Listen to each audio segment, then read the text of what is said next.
এই ভিডিওটা আমি করছিলাম কোনো এক গরমের দুপুরে। আমাদের গ্রামের উঁচু একটি ব্রিজ এটি, আর এই ব্রিজ থেকে আমি লাফ দিছিলাম। আমার জন্য চ্যালেঞ্জ হলো দুটোই, এই ব্রিজ থেকে লাফ দেওয়া এবং প্রবল স্রোতের বাধা অতিক্রম করে তীরে আসা। দুটো বিষয় আমার জন্য সহজ ছিল না। এখান থেকে লাফ দেওয়া কোনো সাহসের কাজ ছিল না, বরং ছিল দুঃসাহস। প্রথম লাফটা ছিল একটি সাধারণ লাফ, যেটি অনেকেই দিতে পারে, এবং দ্বিতীয় লাফটি ছিল যেমন কঠিন তেমনই ঝুঁকিপূর্ণ। এলাকার সবচেয়ে উঁচু ব্রিজ থেকে এমন লাফ নিশ্চয়ই দুঃসাহসের প্রতিকৃতি, যা গ্রামের দু একজন পারবে কিনা সন্দেহ।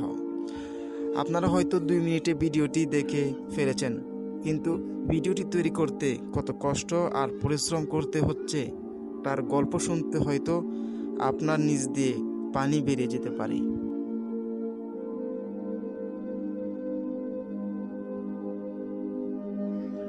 এই মুহূর্তে আমি অবস্থান করছি ব্রিজের একেবারে মধ্যবর্তী স্থানে, আর যারা ভিডিও করবে তাদেরকে বুঝিয়ে দিচ্ছিলাম।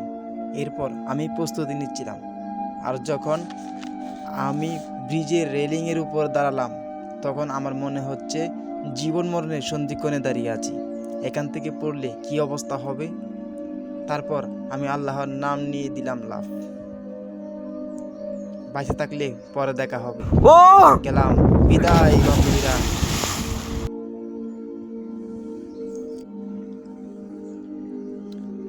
পানিতে পড়ার পর আমার মনে হচ্ছে নদীর প্রবল স্রোত আমায় ভাসিয়ে নিচ্ছে। শরীরে যত শক্তি আছে তা দিয়ে সাঁতার কেটে তীরে আসার এক ভিতার চেষ্টা করতে লাগলাম। তারপর কোনো মতে তীরে পৌঁছে গেলাম।